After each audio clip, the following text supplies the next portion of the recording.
नमस्कार विद्यार्थी मित्रांनो, आज आपण महात्मा गांधी यांच्याविषयी माहिती घेणार आहोत। तर महात्मा गांधी यांचं पूर्ण नाव मोहनदास करमचंद गांधी होतं।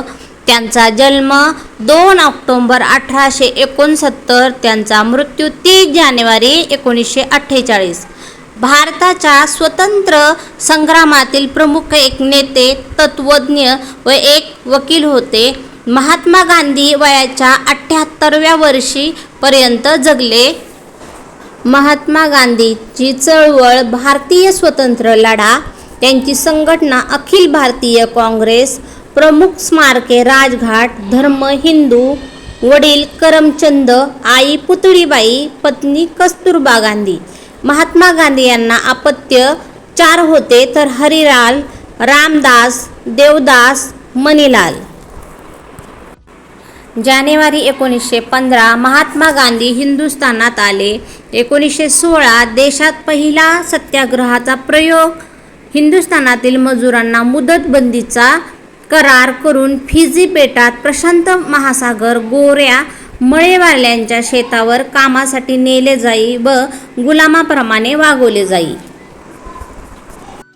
1917 चंपारण्यातील शेतकऱ्यांसाठी सत्याग्रह, निळीच्या संदर्भात बिहारमध्ये 1918 गुजरातमधील खेडा जिल्ह्यात शेतकऱ्यांसाठी सत्याग्रह, तसेच अहमदाबादमधील कापड गिरणी कामगारांच्या न्याय आंदोलनासाठी सत्याग्रह केला।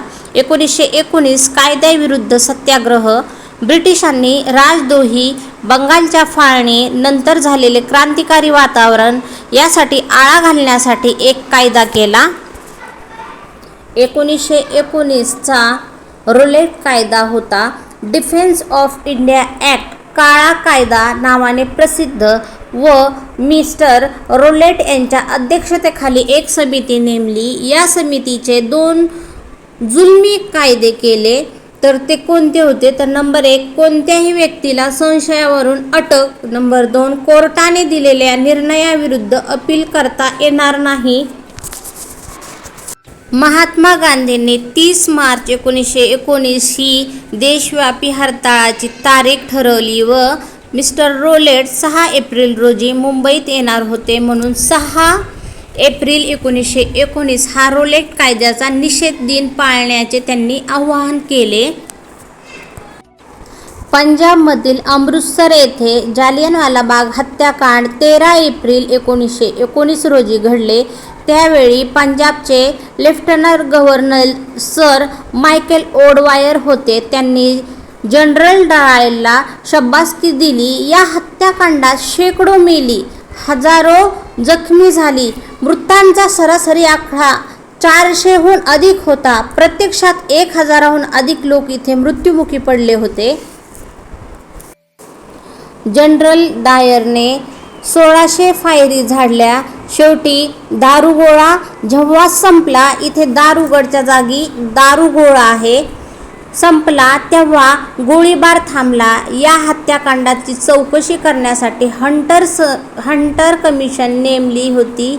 या कमिशनला फक्त डायरला सेवानिवृत्ती केलं, ओडवायरला हात लावला नाही। पुढे जवळजवळ 20 वर्षांनी उधम सिंगने 1940 साली ओडवायरचा लंडन येथे खून करून जालियनवाला बाग हत्याकांडाचा बदला घेतला। याच घटनेचा निषेध म्हणून गुरुदेव टागोरांनी सर या पदवीचा त्याग केला। या हत्याकांडानंतर पूर्वतयारी न करता आपण सत्याग्रहाचा आदेश दिला, ही आपली हिमालयीन चूक होती, असं महात्मा गांधींना वाटू लागले। त्यानंतर त्यांनी ही चळवळ एकदम रद्द केली। 18 एप्रिल 1919 रोजी ही चळवळ तहकूब केली। त्यानंतर खिलाफत चळवळ 1919 तुर्कस्तानचा खलिफा हा मुसलमानाचा प्रमुख मानला जात होता। पहिले महायुद्ध सुरू झाले तेव्हा या खलिफाने जर्मनीच्या बाजूने इंग्लंड विरुद्ध उडी घेतली। साहजिकच हिंदू मुसलमानाच्या मनात खलिफा निष्ठा व इंग्रज निष्ठा यांच्यातील संघर्ष उभा राहिला. हिंदी फौजात मोठ्या प्रमाणावर मुसलमान होते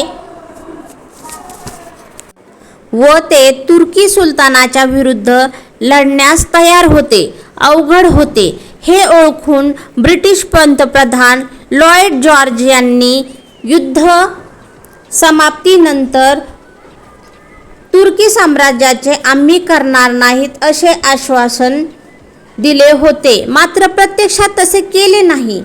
हिंदू मुसलमान संतप्त झाले.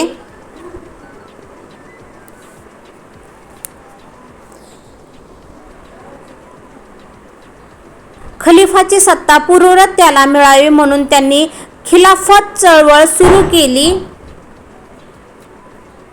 नोव्हेंबर 1919 मध्ये महात्मा गांधी अखिल भारतीय खिलाफत परिषदेचे अध्यक्ष होते. महात्मा गांधी हे सत्य आणि अहिंसेच्या धोरणासाठी ओळखले जातात. महात्मा गांधी म्हणून प्रसिद्ध असलेले मोहनदास करमचंद गांधी हे भारतीय प्रमुख राजकीय आणि आध्यात्मिक नेते होते. त्यांनी 1922 मध्ये असहकार चळवळ आणि 1930 मध्ये मिठाचा सत्याग्रह आणि नंतर 1944 मध्ये भारत छोडो आंदोलनात स्वतंत्र लढ्यात देशाचे नेतृत्व केले. 30 जानेवारी 1948 रोजी ते दिल्लीत प्रार्थना सभेला जात असताना एका व्यक्तीने त्यांची हत्या केली. भारतीय राष्ट्रीय चळवळीतील 1920 ते 1947 हा कालखंड गांधीयुग म्हणून ओळखला जातो. तर आपण आज महात्मा गांधी यांच्या जीवनाविषयी खूप सारी माहिती घेतलेली आहे. अशीच नवनवीन माहिती मी माझ्या या चॅनलमध्ये घेऊन येणार आहे. या चॅनलला सबस्क्राईब करा आणि बेल आयकॉनवर प्रेस करा. धन्यवाद.